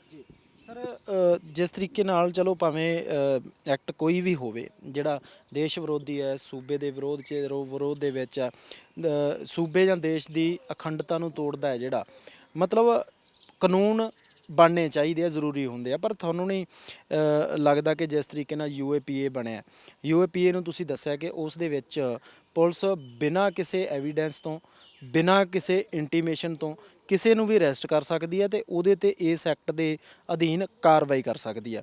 ਜਾਣੀ ਤੁਹਾਨੂੰ ਨਹੀਂ ਲੱਗਦਾ ਕਿ ਜ਼ਰੂਰੀ ਤਾਂ ਨਹੀਂ ਕਿ ਜਿਹੜਾ ਬੰਦਾ ਅੱਤਵਾਦੀ ਉਸੇ 'ਤੇ ਹੀ ਕਾਰਵਾਈਆਂ ਹੋਣਗੀਆਂ? ਬਹੁਤ ਸਾਰੇ ਲੋਕ ਇੱਦਾਂ ਦੇ ਵੀ ਹੋਣਗੇ ਜਿਹੜੇ ਨਾਜਾਇਜ਼ ਤਰੀਕੇ ਨਾਲ ਵੀ ਇਸ ਦੇ ਸ਼ਿਕਾਰ ਹੋਣਗੇ। ਮੈਂ ਤੇਰਾ ਵੀ ਸ਼ੁਰੂ 'ਚ ਇਹ ਗੱਲ ਕਹੀ ਹੈ ਕਿ ਬਣਾਇਆ ਤੇ ਇਹ ਕਰਕੇ ਜਾਂਦਾ ਕਿ ਜਿਹੜੇ ਬਦਮਾਸ਼ ਹੈ ਜੀ, ਅਸੀਂ ਉਹਨਾਂ ਨੂੰ ਠੀਕ ਕਰਨਾ ਤਾਂ ਕਿ ਸ਼ਾਂਤੀ ਹੋ ਸਕੇ, ਕਾਨੂੰਨ ਦਾ ਰਾਜ ਹੋ ਸਕੇ। ਅਸਲ 'ਚ ਜਿਹੜੇ ਉਹਨਾਂ ਦੇ ਵਿਰੋਧੀ ਹੈ, ਜਿੱਥੋਂ ਉਹਨਾਂ ਨੂੰ ਇਹ ਲੱਗਦਾ ਕਿ ਕੋਈ ਵਿਰੋਧੀ ਵਿਚਾਰ ਦੇ ਹੈਗੇ, ਜਿਨ੍ਹਾਂ ਦੀ ਡਿਸੈਂਟਿੰਗ ਵਾਇਸ ਆ, ਜਿਨ੍ਹਾਂ ਨੂੰ ਸਟੇਟ ਇਹ ਸਮਝੇ ਕਿ ਜੋ ਉਹ ਕੁਝ ਕਰਨਾ ਚਾਹੁੰਦੇ ਆ, ਉਹਨਾਂ ਦੀ ਇਹ ਨਾ ਪਸੰਦਗੀ ਦਾ ਕੁਝ ਹੋ ਰਿਹਾ, ਤਾਂ ਉਹ ਕਿਸੇ 'ਤੇ ਵੀ ਲਾਗੂ ਕਰ ਸਕਦੇ ਆ। ਹੁਣ ਜਿਸ ਤਰ੍ਹਾਂ ਮੈਂ ਤੁਹਾਨੂੰ ਕੰਕਰੀਟ 'ਚ ਦੱਸ ਦੇਣਾ, ਵਰਵਰਾ ਰਾਓ, ਨਵਲੱਖਾ ਉਹ ਜੇਲ੍ਹ ਦੇ ਵਿੱਚ ਆ, ਸੁਧਾ ਭਾਰਦਵਾਜ ਜੇਲ੍ਹ ਦੇ ਵਿੱਚ ਹੈਗੀ ਆ। ਕਿੰਨਿਆਂ ਲੋਕਾਂ ਨੇ ਉਹਦੀ ਵਿਰੋਧਤਾ ਕੀਤੀ, ਕਿਸੇ ਨੂੰ ਉਹ ਨਕਸਲਾਈਟ ਕਹਿੰਦੇ ਆ, ਕਿਸੇ ਨੂੰ ਕਹਿੰਦੇ ਆ ਉਹ ਭੀਮਾ ਕੋਰੇਗਾਂਵ ਦੇ ਵਿੱਚ ਉਹਨਾਂ ਨੇ ਬੜੇ ਗਰਮ ਲੈਕਚਰ ਦਿੱਤੇ ਆ। ਇਸੇ ਤਰੀਕੇ ਨਾਲ ਪੰਜਾਬ ਦੇ ਵਿੱਚ ਇਹਨਾਂ ਨੇ ਸ਼ੁਰੂ ਕੀਤੀਆਂ ਅਰੈਸਟਾਂ। ਉਹ ਮੁੰਡਾ ਲਵਪ੍ਰੀਤ ਆ ਕੈਥਲ ਤੋਂ, ਸੇਰਾ ਪਿੰਡ ਤੋਂ ਸੁਖਚੈਨ ਮੁੰਡਾ ਆ। ਇਸ ਤਰ੍ਹਾਂ ਹੋਰ 15-16 ਇਹੋ ਜਿਹੀਆਂ ਅਰੈਸਟਾਂ ਇਸੇ ਤਰੀਕੇ ਨਾਲ ਕੀਤੀਆਂ। ਮੈਨੂੰ ਪੱਕਾ ਯਾਦ ਹੈ ਕਿ ਪਹਿਲਾਂ ਇਸੇ ਤਰੀਕੇ ਨਾਲ ਨਕਸਲਾਈਟਾਂ ਦੀਆਂ ਹੁੰਦੀਆਂ ਸੀ ਪੰਜਾਬ ਦੇ ਵਿੱਚ ਅਰੈਸਟ, ਜਿਹੜੀਆਂ 70s ਦੇ ਦੌਰਾਨ 1970ਵਿਆਂ ਦੇ ਦੌਰਾਨ ਇਸੇ ਤਰੀਕੇ ਨਾਲ ਹੁੰਦੀਆਂ ਸੀ। ਫਿਰ ਉਹਨਾਂ ਦੇ ਪੁਲਿਸ ਮੁਕਾਬਲੇ ਉਹਨੂੰ ਮਾਰਤਾ। ਖਾਸ ਕਰ ਇਹ ਅਕਾਲੀਆਂ ਦੇ ਰਾਜ ਵਿੱਚ ਵੀ ਉਦੋਂ ਕਾਫੀ ਇਹੋ ਜਿਹਾ ਹੋਇਆ। ਬਾਅਦ ਵਿੱਚ ਤੁਹਾਨੂੰ ਪਤਾ ਹੀ ਆ ਕਿ ਆਹ ਤਾਂ ਖੁੱਲ੍ਹੀ ਖੇਲ ਹੀ ਸੀਗੀ, ਜਿਹੜੀ ਸਿੱਖ ਮਿਲੀਟੈਂਸੀ ਦੀ, ਜਿਹਨੂੰ ਖਾੜਕੂਵਾਦ ਦਾ ਦੌਰ ਕਹਿੰਦੇ ਆ, ਉਹਦੇ 'ਚ ਕਿਸੇ ਨੇ ਕਿਸੇ ਦੀ ਕੋਈ ਪਰਵਾਹ ਕੀਤੀ ਨਹੀਂ ਹੈਗੀ। ਜਿਸ ਤਰੀਕੇ ਦੇ ਨਾਲ ਤੁਸੀਂ ਵੀ ਜ਼ਿਕਰ ਕੀਤਾ ਕਿ ਉਹ ਵੀ ਇੱਕ ਵੇਲਾ ਸੀਗਾ ਜਦੋਂ ਇਸ ਤਰੀਕੇ ਦੀਆਂ ਪਹਿਲਾਂ ਵੀ ਇਸ ਤਰੀਕੇ ਜਿਹੜੀਆਂ ਕਾਰਵਾਈਆਂ ਸਰਕਾਰਾਂ ਦੇ ਵੱਲੋਂ, ਪੁਲਿਸ ਦੇ ਵੱਲੋਂ ਹੁੰਦੀਆਂ ਸੀ। ਦੁਬਾਰਾ ਫਿਰ ਇੰਨੇ ਸਾਲ ਬੀਤ ਜਾਣ ਤੋਂ ਬਾਅਦ, ਲਗਭਗ 30 ਸਾਲ 32 ਸਾਲ ਦਾ ਸਮਾਂ ਬੀਤ ਜਾਣ ਤੋਂ ਬਾਅਦ ਇੱਕ ਫਿਰ ਇਹੋ ਜਿਹੇ ਐਕਟ ਦਾ ਆਉਣਾ ਔਰ ਉਸੇ ਤਰੀਕੇ ਦੀਆਂ ਹੀ ਗਤੀਵਿਧੀਆਂ, ਕੁਝ ਨੌਜਵਾਨ ਗ੍ਰਿਫਤਾਰ ਕੀਤੇ ਗਏ ਸੀ ਜਿਨ੍ਹਾਂ ਤੇ UAPA ਦੇ, ਜੇ ਤੁਸੀਂ ਵੀ ਜ਼ਿਕਰ ਕੀਤਾ ਜਿਹੜੇ ਨਾਵਾਂ ਦਾ, ਉਹਨਾਂ ਨੇ ਹੁਣ ਸੁਖਪਾਲ ਸਿੰਘ ਖਹਿਰਾ ਵੱਲੋਂ ਸੰਗਿਆਨ ਲਿਆ ਗਿਆ, ਉਹਨਾਂ ਦੇ ਘਰਾਂ ਤੱਕ ਪਹੁੰਚਿਆ ਗਿਆ, ਉਹਨਾਂ ਦੀ ਗਰਾਊਂਡ ਰਿਪੋਰਟ ਦਿਖਾਈ ਗਈ, ਉਹਨਾਂ ਦੇ ਘਰ ਦਿਖਾਏ ਗਏ। ਮਕਸਦ ਚਾਹੇ ਉਹਨਾਂ ਦਾ ਕੋਈ ਪੋਲੀਟੀਕਲੀ ਹੋਵੇ ਜਾਂ ਫਿਰ ਸੱਚ ਦੇ ਵਿੱਚ ਉਹਨਾਂ ਦੀ ਮਦਦ ਕਰਨਾ ਹੋਵੇ, ਪਰ ਕਿਤੇ ਨਾ ਕਿਤੇ ਇਹ ਤਾਂ ਹੈ ਨਾ ਕਿ ਦੁਬਾਰਾ ਇੱਕ ਉਹੀ ਸਮਾਂ ਦੁਹਰਾਉਣ ਜਾ ਰਹੀ ਹੈ ਸਰਕਾਰ। ਦੇਖੋ ਰਵੀ, ਜਿਹੜੀ ਪੰਜਾਬ ਦੀ ਧਰਤੀ ਹੈ ਨਾ, ਇਹਦੇ 'ਚ ਸਿੱਖੀ ਦਾ ਕਾਫੀ ਗਹਿਰਾ ਅਸਰ ਹੈ, ਭਾਵੇਂ ਜਾਤ ਧਰਮ ਕੋਈ ਵੀ ਹੋਵੇ, ਇਸ ਧਰਤੀ 'ਚ ਹੈਗਾ। ਇਸੇ ਕਰਕੇ ਤੁਸੀਂ ਦੇਖੋ ਕਿ ਕਿਸੇ ਵੇਲੇ ਇੱਥੋਂ ਗਦਰਾਈਟ ਪੈਦਾ ਹੋਏ, ਬੱਬਰ ਅਕਾਲੀ ਪੈਦਾ ਹੋਏ, ਮਤਲਬ ਕਿੰਨਾ ਤਕੜੀਆਂ ਲੜਾਈਆਂ ਇਹਨਾਂ ਨੇ ਦੇਸ਼ ਦੀ ਆਜ਼ਾਦੀ ਦੇ ਵਿੱਚ ਸ਼ਹੀਦੀਆਂ ਪਾਈਆਂ, ਲੜਾਈਆਂ ਦਿੱਤੀਆਂ। ਦੇਸ਼ ਦੀ ਆਜ਼ਾਦੀ ਤੋਂ ਬਾਅਦ ਵੀ ਲੈਫਟਿਸਟ ਬੜੇ ਤਕੜੇ ਰਹੇ ਕਿਸੇ ਵੇਲੇ, ਅਕਾਲੀ ਵੀ ਬੜੀ ਜ਼ਬਰਦਸਤ ਸਿਵਲ ਰਾਈਟਸ ਮੂਵਮੈਂਟਸ ਲਈ, ਰਾਜਨੀਤਿਕ ਹੱਕਾਂ ਲਈ ਲੜਦੇ ਰਹੇ ਆ। ਐਮਰਜੈਂਸੀ ਦੇ ਵਿਰੁੱਧ ਇਹ ਵਾਹਦ ਇੱਕੋ ਪਾਰਟੀ ਸੀ ਜਿਹੜੀ ਲਗਾਤਾਰ ਮੋਰਚੇ ਦੇ ਵਿੱਚ ਡਟੀ ਰਹੀ ਉਹਦੇ ਵਿਰੁੱਧ ਕਿ ਇਹਨੂੰ ਚੁੱਕਿਆ ਜਾਣਾ ਚਾਹੀਦਾ। ਕਿੱਡੀ ਵੱਡੀ ਗੱਲ ਸੀ ਉਦੋਂ ਦਾ। ਤੁਸੀਂ ਅਕਾਲੀ ਦਲ ਤੇ ਅੱਜ ਦੇ ਅਕਾਲੀ ਦਲ ਦਾ ਫਰਕ ਦੇਖੋ ਕਿ ਜ਼ਮੀਨ ਸਮਾਨ ਦਾ ਫਰਕ ਆ। ਹੁਣ ਉਹ ਸੈਂਟਰ ਦੇ ਨਾਲ ਇਹੋ ਜਿਹੀਆਂ ਹੀ ਕਰਤੂਤਾਂ ਦੇ ਵਿੱਚ ਸ਼ਾਮਲ ਆ, ਆਪ ਭਾਗੀਦਾਰ ਬਣਦੇ ਆ। ਇਹ ਬਹੁਤ ਡਾਇਮੈਟਰੀਕਲੀ ਆਪੋਜ਼ਿਟ ਜਿਹਨੂੰ ਕਹੋ, ਬਿਲਕੁਲ ਉਹਦੇ 'ਤੇ ਯੂ ਟਰਨ ਹੈਗੀ ਆ। ਇਸ ਕਰਕੇ ਪੰਜਾਬ ਦੀ ਜਿਹੜੀ ਧਰਤੀ ਆ, ਲਗਾਤਾਰ ਉਹਦੇ 'ਚ ਇੱਕ ਧਰਮ ਦੀ, ਨਾ ਤੁਸੀਂ ਕਹੋ ਧਰਮ ਨੂੰ ਇਸ ਸੈਂਸ ਵਿੱਚ ਲਓ ਕਿ ਇਨਸਾਫ ਹੋਏ, ਸਾਰੇ ਸੁਖੀ ਰਹਿਣ, ਕਿਸੇ ਨਾਲ ਧੱਕਾ ਨਾ ਹੋਏ। ਧੱਕਾ ਉਹ ਆਰਥਿਕ ਤੌਰ 'ਤੇ ਹੋਏ, ਰਾਜਨੀਤਿਕ ਤੌਰ 'ਤੇ ਹੋਏ, ਸਮਾਜਿਕ ਤੌਰ 'ਤੇ ਹੋਏ, ਕੋਈ ਕਿਸੇ ਨੂੰ ਦਬਾਉਣਾ ਚਾਹੁੰਦਾ ਹੋਏ, ਕਿਸੇ ਨੂੰ ਕੁੱਟਣਾ ਨਜਾਇਜ਼ ਚਾਹੁੰਦਾ ਹੋਏ, ਇਹੋ ਜਿਹੇ ਧੱਕਿਆਂ, ਕਿਸੇ ਧੱਕੇ ਦੇ ਵੀ ਵਿਰੋਧ ਇਹ ਧਰਤੀ ਦੇ ਵਿੱਚ ਰਿਵੋਲਟ ਆਉਂਦਾ, ਇੱਕਦਮ ਖੜੇ ਹੋ ਜਾਂਦੇ ਆ। ਦੇਖੀ ਜਾਓ, ਜੋ ਵੀ ਹੋ, ਮਰਨ ਮਿਟਣ ਲਈ ਤਿਆਰ ਹੋ ਜਾਂਦੇ, ਸ਼ਹਾਦਤ ਪਾਉਣ ਲਈ ਤਿਆਰ ਹੋ ਜਾਂਦੇ ਵੀ ਇਹ ਨਹੀਂ ਬਰਦਾਸ਼ਤ ਹੋਊਗਾ।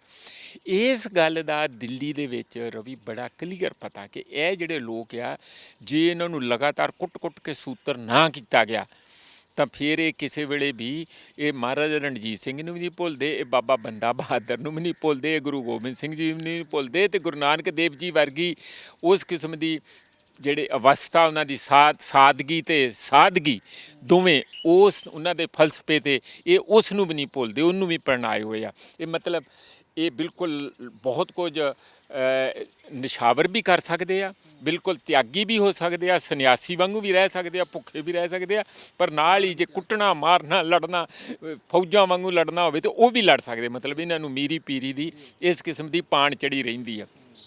ਇਸ ਕਰਕੇ ਦਿੱਲੀ ਦੇ ਵਿੱਚ ਜਿਹੜਾ ਪੰਜਾਬ ਬਾਰੇ ਐਨਾਲਿਸਿਸ ਆ, ਕਿਉਂਕਿ ਇਹ ਬਾਰਡਰ ਡਿਸਟ੍ਰਿਕਟ ਆ, ਕਿਉਂਕਿ ਇਹਨਾਂ ਦਾ ਇਤਿਹਾਸ ਇਹੋ ਜਿਹਾ, ਉਹ ਇਹਨਾਂ ਨੂੰ ਗਾਹੇ ਬਗਾਹੇ ਥੋੜ੍ਹਾ ਜਿਹਾ ਸੂਤਰ ਕਰਨਾ ਚਾਹੁੰਦੇ ਆ। ਹੁਣ ਜਿਹੜਾ ਲੇਟੈਸਟ ਇਹ ਕਿਤੇ ਨਾ ਕਿਤੇ ਡਰਦੇ ਇਹ ਹਰਕਤਾਂ ਕਰੀ ਜਾਂਦੇ ਆ ਕਿ ਜਿਸ ਤਰੀਕੇ ਦੇ ਨਾਲ ਰੈਫਰੈਂਡਮ ਦੀ ਆਵਾਜ਼ ਆਉਂਦੀ ਆ ਕਿ ਅਸੀਂ ਰੈਫਰੈਂਡਮ 2020 ਕਰਨਾ ਹੈ ਜੀ, ਖਾਲਿਸਤਾਨ ਦੀ ਮੰਗ ਜਿਹੜੀ ਆ ਲਗਾਤਾਰ ਹੀ ਉੱਠਦੀ ਆ, ਉਹ ਲੀਗਲ ਤਰੀਕੇ ਨਾਲ ਵੀ ਉੱਠਦੀ ਆ, ਇਲੀਗਲ ਤਰੀਕੇ ਨਾਲ ਵੀ, ਚਲੋ ਆਪਾਂ ਕਹਿ ਸਕਦੇ ਕਿਤੇ ਨਾ ਕਿਤੇ ਉੱਠਦੀ ਆਵਾਜ਼, ਕਿਤੇ ਨਾ ਕਿਤੇ ਉਹਨੂੰ ਦਬਾਉਣ ਦੇ ਵਾਸਤੇ ਡਰ ਦੇ ਕਾਰਨ ਹੀ ਇਸ ਤਰੀਕੇ ਦਾ ਹੋ ਰਿਹਾ। ਬਿਲਕੁਲ, ਜਿਹੜਾ ਦੇਖੋ ਇੱਥੇ ਬਹੁਤ ਸਾਰੇ ਲੋਕਾਂ ਕੋਲ ਮੈਂ ਤੇਰਾ ਵੀ ਇਹ ਵੀ ਸੁਣਿਆ ਗੱਲਾਂ ਕਿ ਜਿਹੜੀਆਂ ਬਾਹਰ ਵੀ ਖਾਲਿਸਤਾਨ ਦੀਆਂ ਜਾਂ ਰੈਫਰੈਂਡਮ ਦੀਆਂ ਆਵਾਜ਼ਾਂ ਉੱਠ ਰਹੀਆਂ, ਉਹਨਾਂ 'ਚੋਂ ਇੱਕ ਵੱਡਾ ਹਿੱਸਾ ਮੁੱਖ ਚਿਹਰਿਆਂ ਦਾ ਇੱਥੇ ਦੀਆਂ ਇੰਟੈਲੀਜੈਂਸ ਨੇ ਤਿਆਰ ਕੀਤਾ ਹੋ ਸਕਦਾ। ਇਹ ਵੀ ਗੱਲਾਂ ਆ, ਹੁਣ ਸਾਡੇ ਕੋਲ ਕੋਈ ਪ੍ਰੂਫ ਨਹੀਂ ਆ, ਪਰ ਇਹ ਚਰਚਾ ਆ। ਮੈਂ ਉਹਨਾਂ ਨੂੰ ਪੁੱਛਦਾ ਕਿ ਉਹਨਾਂ ਦਾ ਕੀ ਇੰਟਰਸਟ ਹੋ ਸਕਦਾ ਕਿ ਰੈਫਰੈਂਡਮ 2024 ਦਾ। ਕਹਿੰਦੇ ਨਹੀਂ, ਉੱਧਰੋਂ ਜਦੋਂ ਇਸ ਗੱਲ ਦੀ ਆਵਾਜ਼ ਉੱਠਦੀ ਹੈ, ਉੱਥੇ ਤਾਂ ਕੋਈ ਉਹਨਾਂ ਦੀ ਬਹੁਤੀ ਮਾਸ ਸਪੋਰਟ ਹੈ ਨਹੀਂ, ਨਾ ਜਰਮਨੀ, ਇੰਗਲੈਂਡ, ਕੈਨੇਡਾ, ਅਮਰੀਕਾ 'ਚ ਕੋਈ ਬਹੁਤੀ ਮਾਸ ਸਪੋਰਟ ਨਹੀਂ ਹੈ। ਰੌਲਾ ਜ਼ਰੂਰ ਪਾਉਂਦੇ ਰਹਿੰਦੇ ਆ, ਫੰਡ ਵੀ ਇਕੱਠਾ ਕਰ ਲੈਂਦੇ ਆ, ਸਾਰਾ ਕੁਝ ਚੱਲਦਾ ਰਹਿੰਦਾ। ਹੁਣ ਕਿਹਦੀ ਅੰਡਰਗਰਾਊਂਡ ਉਹਨਾਂ ਨੂੰ ਕਿਹਦੀ ਤਾਰ ਕਿੱਥੇ ਜੁੜੀ ਆ ਉਹ ਤਾਂ ਨਹੀਂ ਮੈਂ ਕਹਿ ਸਕਦਾ, ਪਰ ਉਸ ਦਾ ਬਹਾਨਾ ਪਾ ਕੇ ਇੱਥੇ ਲੋਕਾਂ ਨੂੰ ਕੁੱਟਣ ਦਾ ਉਹਨਾਂ ਨੂੰ ਇੱਕ ਬੜਾ ਤਗੜਾ ਮੌਜੂ ਮਿਲ ਜਾਂਦਾ ਕਿ ਦੇਖੋ ਜੀ ਸਾਡੇ ਕੋਲੋਂ ਫਲਾਣੇ ਦੇ ਕੋਲੋਂ ਇੱਕ ਪਰਚਾ ਮਿਲ ਗਿਆ, ਫਲਾਣੇ ਕੋਲ ਕੋਈ ਮੈਗਜ਼ੀਨ ਮਿਲ ਗਿਆ, ਮੈਗਜ਼ੀਨ ਨਾ ਹੋ ਗਿਆ ਨਿਊਕਲੀਅਰ ਬੰਬ ਹੋ ਗਿਆ। ਕੋਈ ਵੀ ਕਿਸੇ ਕਿਸਮ ਦਾ ਵੀ ਲਿਟਰੇਚਰ ਪੜ੍ਹੇ, ਗੰਦੇ ਤੋਂ ਗੰਦਾ ਲਿਟਰੇਚਰ ਅੱਜ ਤੁਹਾਡੇ ਇੰਟਰਨੈਟ ਤੇ ਜਿਹੜਾ ਮਰਜ਼ੀ ਜੋ ਮਰਜ਼ੀ ਪੜ੍ਹੇ, ਕਿਸੇ ਦਾ ਵੀ ਕਿਸਮ ਦੀ ਹਰ ਚੀਜ਼ ਤੁਹਾਡੀ ਗੂਗਲ ਦੇ ਰਾਹੀਂ ਤੁਹਾਡੇ ਕੋਲ ਆਉਂਦੀ ਹੈ। ਜੇ ਘਰ 'ਚ ਕੋਈ ਕਾਗਜ਼ ਪਿਆ ਆ ਤਾਂ ਉਹ ਬਹੁਤ ਕ੍ਰਾਈਮ ਹੋ ਗਿਆ। ਇਸ ਕਰਕੇ ਤੁਸੀਂ ਡਰੋਨ ਕਿਵੇਂ ਬਣਾਉਂਦੇ ਆ, ਸਾਰੀ ਟੈਕਨੋਲੋਜੀ ਗੂਗਲ ਤੋਂ ਡਾਊਨਲੋਡ ਕਰ ਲਓ, ਆਪ ਬਣਾ ਸਕਦੇ ਆ। ਇਸ ਕਰਕੇ ਕਿਹੜੀ ਚੀਜ਼ ਹੈ ਜਿਹੜੀ ਚੰਗੀ ਤੋਂ ਚੰਗੀ, ਮਾੜੀ ਤੋਂ ਮਾੜੀ, ਗੂਗਲ ਦੇ ਉੱਤੇ ਸਾਰਾ ਕੁਝ ਪਿਆ, ਜਿਹਨੇ ਜੋ ਕੁਝ ਲੈਣਾ ਲੈ ਲੇ। ਹੁਣ ਇਸ ਗੱਲ 'ਤੇ ਵੀ ਅੱਜ ਦੀ ਡੇਟ ਦੇ ਵਿੱਚ ਵੀ ਫਲਾਨੀ ਕੋਲੋਂ ਆਹ ਕਿਤਾਬ ਮਿਲ ਗਈ ਜੀ, ਸਰਚ ਕਰੋ ਜੀ, ਆ ਇੱਕ ਪੰਮਾ ਆ ਕੋਈ ਬਾਹਰ ਆ ਮੋਹਾਲੀ 'ਚ 3B2 ਦੇ ਵਿੱਚ ਉਹਨਾਂ ਦੇ ਮਾਂ-ਬਾਪ ਨੂੰ ਸਵੇਰੇ 10 ਵਜੇ ਤੋਂ ਲੈ ਕੇ 4 ਵਜੇ ਤੱਕ ਪੱਤਾ ਘਰ ਦਾ ਫੋਲ ਮਾਰਿਆ, ਉਹਨਾਂ ਦੇ ਬੈਂਕ ਅਕਾਊਂਟ ਫਰੀਜ਼ ਕਰਤੇ ਜੀ, ਉਹ ਫਲਾਨਾ ਜੀ, ਉੱਥੇ ਖਾਲਿਸਤਾਨੀ ਆ ਜੀ, ਉਹਨੇ ਇਉਂ ਕਰ ਜੀ, ਉਹਨੇ ਕਰ ਦੇਣਾ ਤੇ ਉਹਦੇ ਤੱਕ ਪਹੁੰਚੋ ਤੁਸੀਂ ਬਜ਼ੁਰਗ ਮਾਂ-ਬਾਪ ਨੂੰ ਕਿਉਂ ਤੰਗ ਕਰਦੇ। ਇਸ ਕਰਕੇ ਮੈਂ ਜਿਹੜੀ ਇਸ ਗੱਲ ਦੀ ਪੂਰੀ ਸਮਝਦਾ ਕਿ ਜਿਹੜੇ ਬਾਰ-ਬਾਰ ਹੁਣ ਵੀ 15-16 ਬੱਚਿਆਂ ਨੂੰ ਫੜਿਆ ਇਸ ਆੜ ਦੇ ਵਿੱਚ ਕਿ ਰੈਫਰੈਂਡਮ ਹੋਣ ਜਾ ਰਿਹਾ ਜੀ, ਇੱਥੇ ਰਜਿਸਟ੍ਰੇਸ਼ਨ ਹੋ ਰਹੀ ਆ ਜੀ, ਕਰਨ ਦਿਓ ਜੇ ਕਰਦੇ ਆ ਤੇ। ਇਹ ਸਾਡਾ ਡੈਮੋਕ੍ਰੇਸੀ ਆ, ਸਾਡੀ ਇੱਥੇ ਫੈਡਰਲ ਢਾਂਚਾ ਆ। ਜੇ ਕੋਈ ਲੋਕ ਆਪਣੀ ਰਾਏ ਸ਼ੁਮਾਰੀ ਕਰਨਾ ਚਾਹੁੰਦੇ ਆ, ਆਪਣੀ ਕੋਈ ਰਾਏ ਪਕਾਉਣਾ ਚਾਹੁੰਦੇ ਆ, ਤੇ ਤੁਹਾਨੂੰ ਕਿਸ ਚੀਜ਼ ਦਾ ਡਰ ਹੈ? ਇਹਦਾ ਮਤਲਬ ਕਿਤੇ ਨਾ ਕਿਤੇ ਤੁਸੀਂ ਲੋਕਾਂ ਦੇ ਉੱਤੇ ਤੁਹਾਨੂੰ ਭਰੋਸਾ ਨਹੀਂ ਹੈ, ਲੋਕਾਂ ਨੂੰ ਤੁਸੀਂ ਇਹ ਸਮਝਦੇ ਆ ਕਿ ਉਹ ਦੇਸ਼ ਭਗਤ ਨਹੀਂ ਹੈ। ਕੁਝ ਕੁ ਲੋਕਾਂ ਨੇ ਦੇਸ਼ ਭਗਤੀ ਦਾ ਠੇਕਾ ਲੈ ਲਿਆ ਹੋਇਆ। ਇਸ ਤਰ੍ਹਾਂ ਨਹੀਂ ਹੈ। ਤੁਸੀਂ ਰਾਏ ਸ਼ੁਮਾਰੀ ਹੋਣ ਦਿਓ, ਕਿੰਨੇ ਕੁ % ਵੋਟ ਪੈਣਗੇ, ਸਾਰਾ ਹੀ ਹੀਜ ਪਿਆਜ ਨੰਗਾ ਹੋ ਜਾਊਗਾ, ਪਰ ਇਹ ਨਹੀਂ ਹੋਣ ਦੇਣਗੇ। ਕਿਉਂਕਿ ਅਸਲੀ ਪਰਪਸ ਰਾਏ ਸ਼ੁਮਾਰੀ ਕਰਨਾ ਨਹੀਂ ਹੈ। ਅਸਲੀ ਮਕਸਦ ਆ ਕੁਝ ਜਿਹੜੇ ਚੰਗੇ ਨੌਜਵਾਨ ਆ, ਜਿਹੜੇ ਸੋਚਣ ਵਾਲੇ ਨੌਜਵਾਨ ਆ, ਖਾਸ ਕਰ ਇਹਨਾਂ 'ਚ ਬਹੁਤ ਸਾਰੇ ਦਲਿਤ ਨੌਜਵਾਨ ਹੈਗੇ ਆ, ਉਹਨਾਂ ਨੂੰ ਕਟਾਪਾ ਚਾੜ ਕੇ ਇੱਕ ਸਬਕ ਸਿਖਾਉਣਾ ਬਾਰ-ਬਾਰ ਕਿ ਦੇਖੋ ਸਟੇਟ ਕਿੰਨੀ ਬਰੂਟਲ ਹੁੰਦੀ ਆ, ਸਟੇਟ ਕਿੰਨੀ ਤਕੜੀ ਹੁੰਦੀ ਆ। ਔਰ ਕੋਈ ਵੀ ਜੇ ਕਿਸੇ ਵੀ ਹੱਕ ਸੱਚ ਦੀ ਆਵਾਜ਼ ਜਿਹੜੀ ਤੁਹਾਨੂੰ ਜੋਸ਼ ਚੜਿਆ ਰਹਿੰਦਾ ਪੰਜਾਬੀਆਂ ਨੂੰ, ਜੇ ਤੁਸੀਂ ਬਾਰ-ਬਾਰ ਇਹੋ ਜਿਹੀਆਂ ਗੱਲਾਂ ਕਰੋਗੇ ਤੇ ਆ ਸਾਡੇ ਕੋਲ ਸਾਰੇ UAPA ਵਰਗੇ ਜਾਂ ਹੋਰ ਸਾਰੇ ਹਥਿਆਰ ਸਾਡੇ ਕੋਲ ਹੈਗੇ। UAPA ਅਧੀਨ ਗ੍ਰਿਫਤਾਰ ਕੀਤੇ ਗਏ ਨੌਜਵਾਨਾਂ ਦਾ ਮਾਮਲਾ ਬੇਸ਼ੱਕ ਜਾਂਚ ਦਾ ਵਿਸ਼ਾ ਹੈ, ਪਰ ਜੇਕਰ ਇਸ ਕਾਨੂੰਨ ਦੀ ਆੜ ਵਿੱਚ ਸੱਚਮੁੱਚ ਸਿੱਖ ਨੌਜਵਾਨਾਂ ਨੂੰ ਜਾਣ-ਬੁੱਝ ਕੇ ਨਿਸ਼ਾਨਾ ਬਣਾਇਆ ਜਾ ਰਿਹਾ ਹੈ ਤਾਂ ਅਜਿਹਾ ਹੋਣਾ ਸੂਬੇ ਅਤੇ ਦੇਸ਼ ਲਈ ਆਉਣ ਵਾਲੇ ਸਮੇਂ 'ਚ ਖਤਰਨਾਕ ਸਾਬਿਤ ਹੋ ਸਕਦਾ ਹੈ।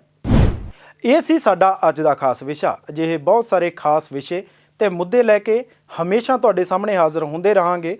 ਫਿਲਹਾਲ ਮੈਨੂੰ ਦਿਓ ਇਜਾਜ਼ਤ ਤੇ ਤੁਸੀਂ ਦੇਖਦੇ ਰਹੋ ਵਿਜ਼ਨ ਪੰਜਾਬ TV, ਹਰ ਕਦਮ ਤੁਹਾਡੇ ਨਾਲ।